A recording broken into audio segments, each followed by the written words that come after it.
জীবন বদলাতে গেলে বদলাতে হবে নিজেকে, আর নিজেকে বদলাতে হলে কিছু অভ্যেসের পরিবর্তন করতে হবে, আর সেই অভ্যেসের পরিবর্তনই আপনার জীবনে একটা ম্যাসিভ ট্রান্সফরমেশন আনতে পারে। 2025 সালকে আপনার জীবনের অন্যতম সেরা করে তুলতে পারে। 2025 সালে আপনার জীবন বদলে যেতে পারে, কিন্তু কিভাবে সেই বিষয়ে আমি এই ভিডিওতে আলোচনা করব। আমার নাম Shantanu Ghosh, mental wellness coach, আর দীর্ঘদিন যাবৎ আমি সায়েন্স অফ মাইন্ড নিয়ে কাজ করে চলেছি। এই সায়েন্স অফ মাইন্ড নিয়েই আপনাদের মতো মানুষের পাশে আসা, যাতে দ্রুত আপনারা আপনাদের সমস্যাগুলো থেকে বেরিয়ে এসে হ্যাপি, প্রসপোরাস এবং সাকসেসফুল লাইফ লিড করতে পারেন। ভিডিওতে যাব তার আগে একটা অনুরোধ রইল, যদি এই ভিডিও আপনার ভালো লেগে থাকে অবশ্যই এই ভিডিও শেয়ার করুন, অন্যকে জানতে সুযোগ করে দিন। চলুন ভিডিওতে যাই। দেখুন, জীবন আমাদের কিভাবে ভালো হতে পারে। জীবনে অ্যাকচুয়ালি পাঁচটা এরিয়াতে আমরা যদি গ্রো করি, আমরা যদি উন্নতি করি, তাহলে ডেফিনেটলি আমাদের জীবন বদলাতে পারে। সেই পাঁচটা এরিয়া কি কি? দেখুন, আমাদের হেলথ, এই পাঁচটা এরিয়ার মধ্যে প্রথম প্রায়োরিটি বলতে পারেন বা হেলথ। নেক্সট হলো ওয়েলথ।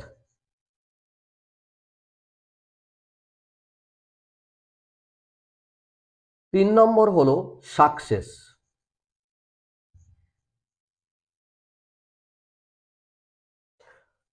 4 নম্বর হলো লাভ অ্যান্ড রিলেশনশিপ।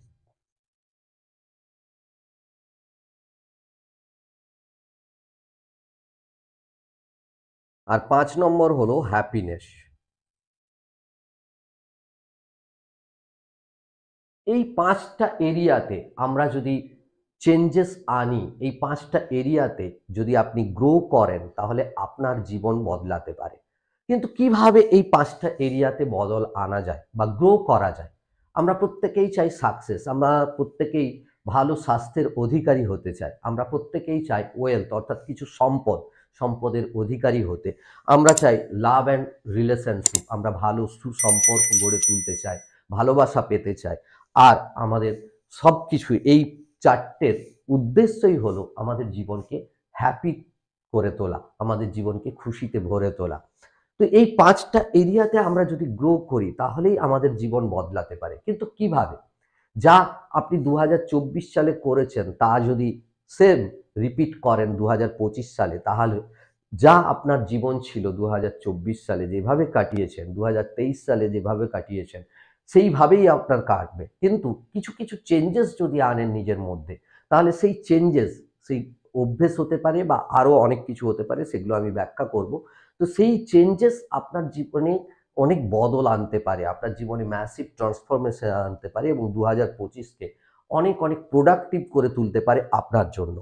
তো দেখুন, কিভাবে এটা করবেন, তার জন্য আমাদের যেটা মেন দরকার সেটা হলো আমাদের ডিজায়ার স্টেট। ডিজায়ার স্টেট কি? ডিজায়ার স্টেট হলো আমরা কোথায় পৌঁছবো সেই জায়গাটা জানা। প্রত্যেকটা এরিয়াতে আমরা কোথায় পৌঁছতে চাই, এই 2025 সালে আমাদের গোল কি হবে, এখানে মানে খুব সিম্পল ভাষায় যদি বলা হয় তাহলে গোল, কিন্তু এটা মেন্টাল ওয়েলনেসের ভাষায় বলুন বা সায়েন্স অফ মাইন্ডের ভাষায় যদি বলা হয়, সেটাকে বলা হয় ডিজায়ার স্টেট। অর্থাৎ আপনি কোথায় পৌঁছতে যাবেন, পৌঁছতে চান সেটা। যেমন ধরুন হেলথ, আপনি হেলথে কোন জায়গাতে এক্স্যাক্টলি পৌঁছতে চান, আপনার ওয়েট কোন লেভেলে আনতে চান বা কমাতে চান কতটা, সেটা হলো আপনার ডিজায়ার স্টেট। এক একটা এরিয়াতে আমি বলছি, হেলথের ক্ষেত্রে, সেরকম সাকসেসের ক্ষেত্রে আপনার কি সাকসেস পেতে চান 2025 সালে, সেটা হলো আপনার ডিজায়ার স্টেট, অর্থাৎ আপনি এক্স্যাক্টলি কোথায় পৌঁছতে চান। তো এটাকে বলতে পারেন ডেস্টিনেশন। তো প্রথমে আপনাকে জানতে হবে আপনি কোথায় পৌঁছতে চান এক্স্যাক্টলি। তো সেটা নিয়ে আপনার মাইন্ডের ভেতর এবং লিখিতভাবে সেটা করতে পারেন, আপনার একটা ক্লিয়ার কাট গোল থাকা দরকার যে আমি ঠিক এক্স্যাক্টলি এই জায়গাতে পৌঁছবো, 6 মাস হোক বা এই বছরের মধ্যেও আমি এই জায়গাতে পৌঁছবো। তো সেটা হলো আপনার ডিজায়ার স্টেট। আর নেক্সট হলো আপনাকে কোনো জার্নি শুরু করতে গেলে, কোনো যাত্রা শুরু করতে গেলে আপনার কি দরকার? প্রেজেন্ট স্টেট, কোথা থেকে আপনি শুরু করবেন। দুটো জিনিস প্রথমেই দরকার, যে কোথায় আপনি যাবেন। আপনি যদি দিল্লি যেতে চান, তো দিল্লিটা হলো আপনার ডিজায়ার স্টেট, আর প্রেজেন্ট স্টেট হলো আপনি কোথা থেকে এক্স্যাক্টলি কোনখান থেকে যাত্রা শুরু করতে চাইছেন, কোথায় আপনার বাড়ি বা কোন জায়গা থেকে আপনি যাত্রা শুরু করতে চান। ঠিক সেরকম এই ক্ষেত্রেও আপনার ডিজায়ার স্টেট, আপনি কোথায় পৌঁছতে চান, এবং আপনার প্রেজেন্ট স্টেট, আপনি কোনখান থেকে যাত্রাটা শুরু করবেন, অর্থাৎ আপনি কি পরিস্থিতিতে আছেন এখন এই মুহূর্তে। আমি হেলথ নিয়ে বলছি, যদি হেলথ হয় তাহলে হেলথের ক্ষেত্রে আপনি দেখুন এই মুহূর্তে আপনার ওয়েট কত। আপনার হেলথের ক্ষেত্রে আবার দুটো জিনিস আছে, একটা হচ্ছে মেন্টাল হেলথ, একটা ফিজিক্যাল হেলথ, আর একটা মেন্টাল হেলথ। তো এই দুটো ক্ষেত্রে আপনি কোন জায়গাতে দাঁড়িয়ে আছেন সেটা আপনাকে দেখতে হবে, প্রেজেন্ট স্টেট। অর্থাৎ আপনার হেলথ যদি ধরুন আপনি খুব হেলদি হন, তাহলে কি আপনি দেখুন যে আপনার ওয়েট যদি 80 কেজি হয়, তো 80 কেজি থেকে আপনি কমিয়ে কোথায় নিয়ে আসতে চাইছেন, কততে নিয়ে আসতে চাইছেন, সেটা হলো আপনার ডিজায়ার স্টেট। তাহলে কি প্রেজেন্ট স্টেট হলো আপনার 80 কেজি ওয়েট, এবং আপনার হয়তো এনার্জি কম, যাই হোক, তো হেলথে কোন জায়গাতে আছেন। আর এক্ষেত্রে একটা জিনিস বলে নিই, যে আপনি যে কোনো 3টে এরিয়াতে প্রথমে নেবেন। ধরুন আপনার জন্য health important, success important, love and relationship important, যেগুলো আপনার জন্য এই মুহূর্তে ইম্পর্টেন্ট, এরকম 3টে এরিয়া নেবেন। 3টে এরিয়াতে আপনি দেখবেন আপনার ডিজায়ার স্টেট কি, অর্থাৎ আপনি এই 2025 সালে কোন জায়গায় নিজেকে দেখতে চাইছেন। হেলথে আপনি নিজের হেলথ কিরকম দেখতে চাইছেন, কোন জায়গাতে নিজের হেলথকে নিয়ে যেতে চাইছেন, সাকসেসকে কোন লেভেলে নিয়ে যেতে চাইছেন, লাভ অ্যান্ড রিলেশনশিপকে কোন লেভেলে নিয়ে যেতে চাইছেন, এক একটা করে নেবেন। মানে 3টে প্রথমে নিয়ে নিলেন, 3টের মধ্যে এক একটাকে নিয়ে আপনার ডিজায়ার স্টেট দেখবেন, এবং নেক্সট যেটা দেখবেন সেটা হলো প্রেজেন্ট স্টেট, আপনি কোথায় আছেন। যেমন আমি এক্সাম্পল দিলাম, যে ধরুন এই মুহূর্তে আপনার ওয়েট 80 কেজি, তো সেটা থেকে আপনি কমিয়ে 70 কেজিতে নিয়ে আসতে চাইছেন। তো তাহলে আপনার ডিজায়ার স্টেট হলো 70 কেজি এবং প্রেজেন্ট স্টেট হলো 80 কেজি, সেখান থেকে আপনি যাত্রা শুরু করবেন। তো প্রেজেন্ট স্টেট, এবার আপনাকে কি করতে হবে, প্রেজেন্ট স্টেট থেকে ডিজায়ার স্টেটে যাওয়ার জন্য আপনাকে স্ট্র্যাটেজি বানাতে হবে। এই যে পথ আপনি অতিক্রম করবেন তার জন্য আপনার দরকার স্ট্র্যাটেজি। এই স্ট্র্যাটেজি আপনাকে নির্ধারণ করতে হবে। স্ট্র্যাটেজি নির্ধারণ করতে গেলে যেটা প্রথম দরকার সেটা হলো যে আপনার এই মুহূর্তে কি কি রিসোর্সেস আছে। রিসোর্সেস, এই রিসোর্সেসের মধ্যে কি, আমি মানি বা আদার্স কিছুর কথা বলছি না, যে টাকা পয়সা আছে কিনা এইসব কথা বলছি না। রিসোর্সেসের মধ্যে সবচেয়ে গুরুত্বপূর্ণ হলো আপনার টাইম, সময়। আপনাকে দেখতে হবে এই টাইমকে আপনি কিভাবে সঠিক ব্যবহার করতে পারেন। দেখুন, বিভিন্ন পরিসংখ্যান বলছে 2024 সাল পর্যন্ত বা 2024 সালে বহু মানুষ কেবল রিল দেখে, সোশ্যাল মিডিয়াতে রিলস দেখে বহু সময় অপচয় করেছেন। কিন্তু আপনারা কখনোই ভাবেন না যে এই যে রিলস আমরা দেখছি এতে আমি কি পাচ্ছি। আমি এটা স্বীকার করছি যে সোশ্যাল মিডিয়াতে অনেক কিছু শেখার আছে, কিন্তু আপনি একটা জিনিস ভাবুন তো, যে আপনি যে সময়টা সোশ্যাল মিডিয়াকে দিচ্ছেন সেটা কি আপনার জীবনের সবচেয়ে মূল্যবান সম্পদ। তো আপনি আপনার জীবনের সবচেয়ে মূল্যবান সম্পদ সোশ্যাল মিডিয়াতে ব্যয় করছেন, আর তার জন্য আপনি কি পাচ্ছেন এটুকু দেখবেন না। আপনি যেখানে ইনভেস্ট করবেন, আবার জীবনের সবচেয়ে বড় সম্পদে ইনভেস্ট করছেন, সেখান থেকে আপনি কি পাচ্ছেন দেখবেন না। তো দেখুন এটা, যে কি আমি পাচ্ছি অ্যাকচুয়ালি, যখন যেখানে জীবনের সবচেয়ে বড় সম্পদটা ব্যবহার করছেন। তো টাইম, তো এখানে আপনার সম্পদ হলো টাইম। নেক্সট হলো কি, আপনার মধ্যে যে সম্পদগুলো আছে সেগুলো বলছি। কনফিডেন্স, আত্মবিশ্বাস। কনফিডেন্স, কনফিডেন্স হয়তো আপনি এই মুহূর্তে ফিল করছেন না, কিন্তু জানবেন যে কনফিডেন্স আপনারই রিসোর্সেস, আপনার মধ্যেই আছে। আপনি দেখুন না ভেবে, যে ছোটবেলায় আপনি যখন খেলতেন বা যখন স্কুলের কম্পিটিশনে আপনি নাম দিতেন, তখন কতটা আত্মবিশ্বাসের সাথে আপনি দৌড় কমপ্লিট করতেন বা কম্পিটিশন করতেন। তার কারণটা কি, কনফিডেন্স আপনার মধ্যেই আছে। হয়তো আপনি কোনো কারণে, সে চাপে হোক বিভিন্ন দিকে বা কাজের প্রেসার হোক, যে কোনো কারণে আপনি এই কনফিডেন্স এখন উপলব্ধি করতে পারছেন না, কিন্তু আপনি চাইলে সেই রিসোর্সকে আবার অ্যাক্সেস করতে পারেন। তো কনফিডেন্স। নেক্সট হলো লাভ, ভালোবাসা। এ আমাদের মধ্যেই আছে। আমাদের মধ্যে আছে অনুপ্রেরণা। অনুপ্রেরণা অর্থাৎ মোটিভেশন আমাদের মধ্যেই আছে। তো এই সমস্ত রিসোর্সেস আমাদের মধ্যে আছে। সেই রিসোর্সেস গুলো আপনি কোন জায়গায় বসে আছেন, এই রিসোর্সেস গুলো তো আমাদের মধ্যেই আছে। এছাড়াও যে রিসোর্সেস দরকার, যেমন ধরুন আপনার ডিজায়ার স্টেট, আপনি একটা বিজনেস চালু করবেন, সাকসেসের দিকে বলছি। তো বিজনেস চালু করতে গেলে কিছু ইনভেস্ট করতে হয়। তো আপনার কাছে সেই রিসোর্সেসের মধ্যে মানি আছে কিনা, যে জায়গা লাগবে সেই জায়গা আছে কিনা। তো আপনি এক্স্যাক্টলি দেখে নেবেন কোথায় আপনার প্রেজেন্ট স্টেটে রিসোর্সেস কি, আপনি কোন জায়গাতে আছেন। অর্থাৎ প্রেজেন্ট স্টেটটাকে ভালো করে দেখে নাও। যদি মানি নাও থাকে ওকে, কিন্তু আপনি মানি অ্যারেঞ্জ করতে পারবেন কোথা থেকেও। মেবি সেটা লোন হতে পারে, বা আপনার পরিচিতদের কাছ থেকে কিছু কিছু করে অ্যামাউন্ট নিয়ে আপনি একটা ছোটখাটো ইনভেস্টমেন্ট করে হলেও স্টার্ট করতে পারেন। তো তা অর্থাৎ কি, আপনাকে প্রেজেন্ট স্টেট না জানলে আপনি এগোতে পারবেন না, স্ট্র্যাটেজি নির্ধারণ করতে পারবেন না। তাই প্রেজেন্ট স্টেটটাকে ভালো করে দেখে নেওয়া। আর প্রেজেন্ট স্টেটে কি দেখবেন, যে আপনার বর্তমান রিসোর্সেস গুলো কি কি আছে, অর্থাৎ বর্তমানে আপনার কি কি সম্পদ আছে। এগুলো তো আছেই, টাইম, আত্মবিশ্বাস, লাভ, মোটিভেশন, এগুলো সব, আপনার ইচ্ছা শক্তি, এই সমস্ত কিছু রিসোর্সেস আপনার মধ্যেই আছে। এছাড়াও যে রিসোর্সেস গুলো লাগে, কোনো ক্ষেত্রে মানি লাগতে পারে, কোনো ক্ষেত্রে হয়তো সময় লাগতে পারে। তো সেই রিসোর্সেস গুলো আপনি দেখবেন যে আপনার কাছে কতটা অ্যাভেলেবেল। এবার আপনাকে স্ট্র্যাটেজি বানাতে হবে। যদি রিসোর্সেস না থাকে, কোনো রিসোর্সেস নেই, আমি ধরে নিলাম যে আপনার মানে ইন্টারনাল রিসোর্সেস গুলো ছাড়া যে এক্সটার্নাল রিসোর্সেস দরকার, ম্যান পাওয়ার হোক বা মানি হোক, সেই রিসোর্সেস আপনার কাছে নেই। তো আপনাকে স্ট্র্যাটেজিতে প্রথম কি করতে হবে, যে সেই রিসোর্সেস গুলো কোথা থেকে আপনি জোগাড় করবেন সেটা আপনাকে ঠিক করতে হবে, যে এই রিসোর্সেস আমি কোথা থেকে পেতে পারি। ওকে, তো এটা দরকার। নেক্সট যেটা দরকার, আপনার যে প্রেজেন্ট স্টেট এবং ডিজায়ার স্টেট এর মাঝে আপনার যে যাত্রাপথ, এই যাত্রাপথকে একসঙ্গে যদি আপনি কল্পনা করেন, তাহলে এই যাত্রাপথ আপনার জন্য অনেক কঠিন লাগবে। যে এই পথে ধরুন আপনি, আপনার ইনকাম এখন 10,000, আপনি চাইছেন যে 2025-এর এন্ডে গিয়ে এই ইনকাম আপনি 1 লাখ পার মান্থ নিয়ে যেতে চান। তাহলে কি আপনার desire state 1 lakh per month আর প্রেজেন্ট স্টেট 10,000 পার মান্থ। কিন্তু যখনই আপনি চিন্তা করবেন যে 10,000 আছে, সেখান থেকে আমি 1 লাখে কি করে পৌঁছবো, তো এটা আপনার জন্য খুব ডিফিকাল্ট লাগবে। তাই এই যে জার্নি, এই জার্নিটাকে আপনি ছোট ছোট ভাগে ভাগ করুন, যেটাকে মাইলস্টোন বলা হয়, মাইলস্টোন।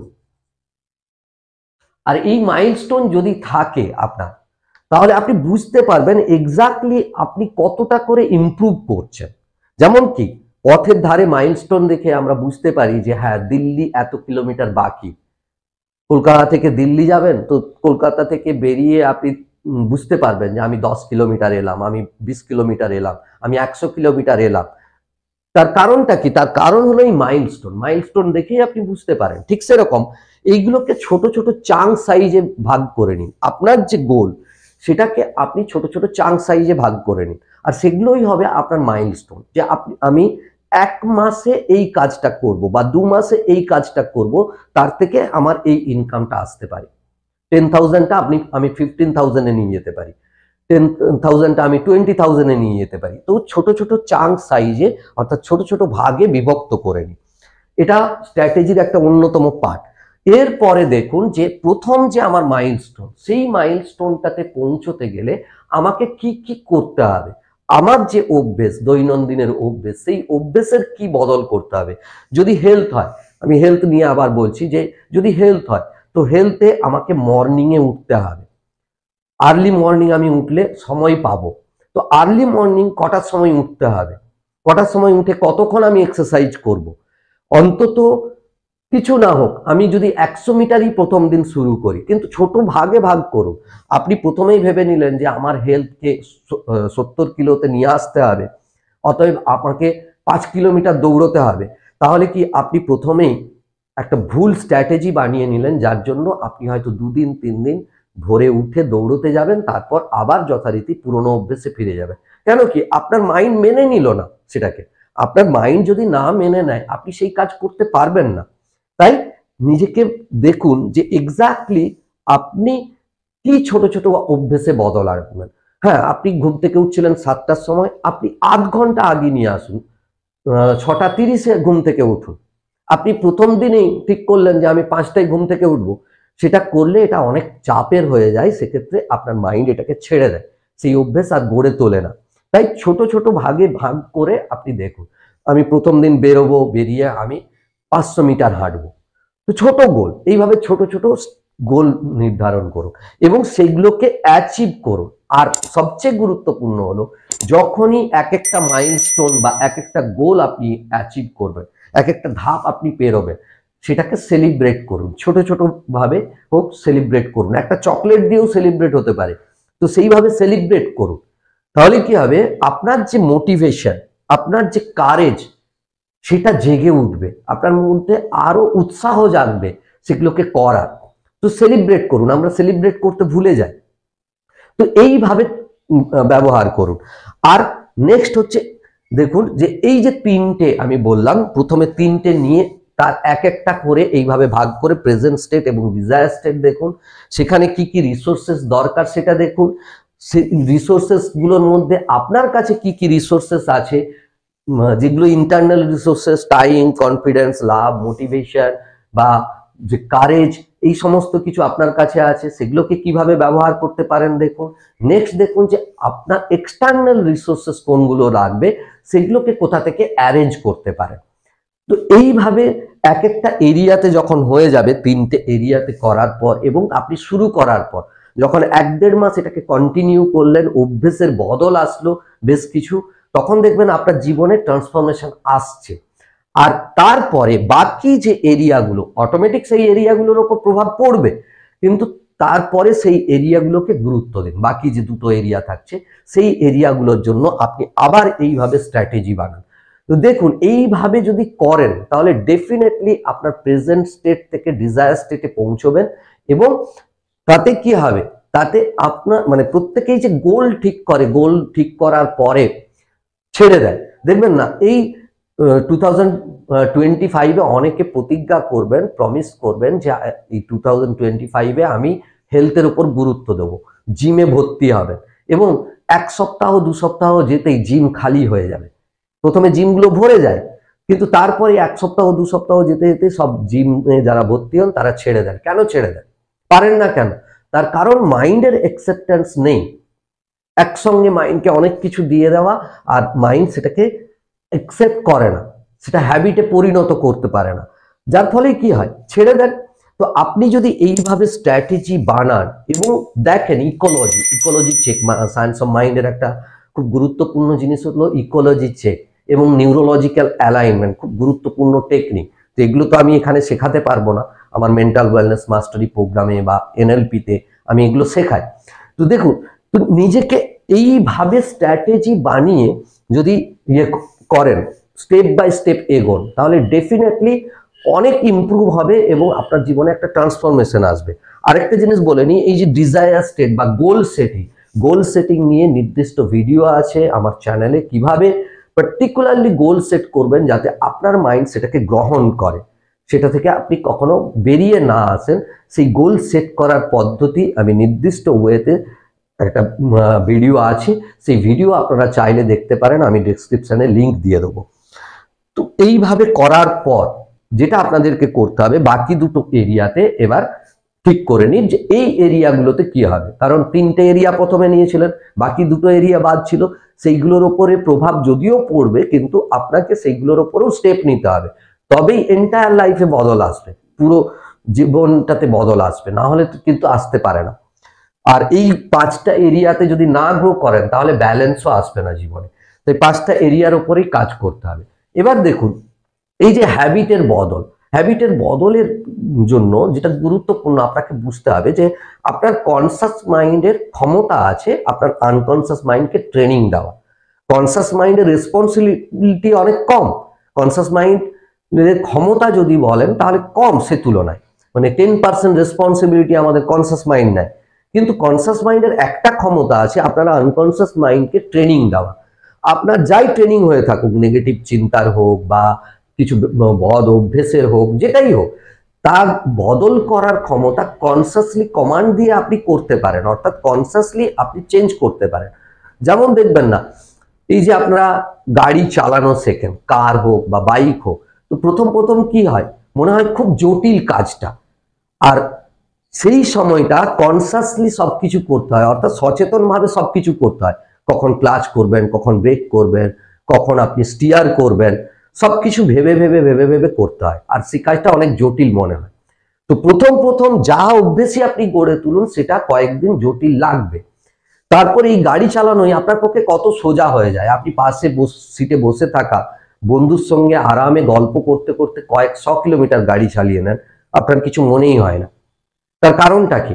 তার কারণ হলো যে আপনার ওটা আনকনসিয়াস মাইন্ডে প্যাটার্ন তৈরি হয়ে গেছে, আপনার অভ্যেসে পরিণত হয়ে গেছে। ঠিক সেরকম এক্সারসাইজ করার অভ্যেস আপনি যদি গড়ে তোলেন, সরি, প্রথম প্রথম একটু অসুবিধা হবে যে হ্যাঁ কিভাবে এই অভ্যেস গড়ে তুলবো, কিভাবে ভোরবেলা উঠবো, কিভাবে টাইম আমি জয়েন দেবো, কিভাবে আমি বাইরে যাব ঠান্ডার মধ্যে, ইত্যাদি অনেক কিছু আসবে। কিন্তু প্রথম প্রথম জটিল লাগলেও এটাকে যদি কয়েকদিন করেন আপনার আনকনসিয়াস মাইন্ডে প্যাটার্ন তৈরি হবে। আর তখন দেখবেন অটোমেটিক্যালি আপনি ঘুম থেকে উঠছেন ঠিক টাইমে, আপনি এক্সারসাইজ করছেন, কিছু মনেই হচ্ছে না। তো আপনি এই যে আমি বললাম আনকনসিয়াস মাইন্ডে প্যাটার্ন তৈরি হওয়া পর্যন্ত কনসাসলি সচেতন ভাবে নিজে এটা করুন। প্রথম প্রথম কয়েকদিন করলেই আপনার দেখবেন অভ্যেসে পরিণত হয়ে গেছে, আনকনসিয়াস মাইন্ডে প্যাটার্ন তৈরি হয়ে গেছে, তখন আর কোনো ডিস্টার্ব হবে না। তো এইভাবে অভ্যেসটাকে বদল করে নিজেকে গড়ে তুলুন। আর দেখুন এই যে ছোট ছোট চাঙ্ক সাইজে বিভক্ত বললাম, এখানেও একটা গুরুত্বপূর্ণ জিনিস হলো যে আপনি যদি ছোট সাইজে বিভক্ত করে নেন আপনার লক্ষ্যটাকে, 500 মিটার আপনি প্রথম দিন হাঁটলেন, তারপরে আপনি একটু করে বাড়ান, অটোমেটিক দেখবেন আপনি এনার্জি পাচ্ছেন। 500 মিটার হাঁটার পরে আপনার নিজেরই মনে হবে যে আরেকটু হাঁটি, আরো 500 মিটার হাঁটি, আরো 200 মিটার হাঁটি। তো এইভাবে বাড়িয়ে বাড়িয়ে নিজেকে সেই জায়গাতে নিয়ে যান। আর তখন দেখবেন যে আপনার জীবনে, আপনার এই 2025 সাল আপনার জীবনে অন্যতম সেরা হয়ে উঠেছে। যাই হোক, আশা করি এই ভিডিও আপনার জীবনে ভ্যালু অ্যাড করবে। আর এই ধরনের ভ্যালুয়েবল ভিডিও পেতে অবশ্যই চ্যানেলটিকে সাবস্ক্রাইব করবেন, লাইক শেয়ার কমেন্ট করতে ভুলবেন না। ভালো থাকবেন, সুস্থ থাকবেন, দেখা হচ্ছে পরের ভিডিওতে। Live the life of your dreams.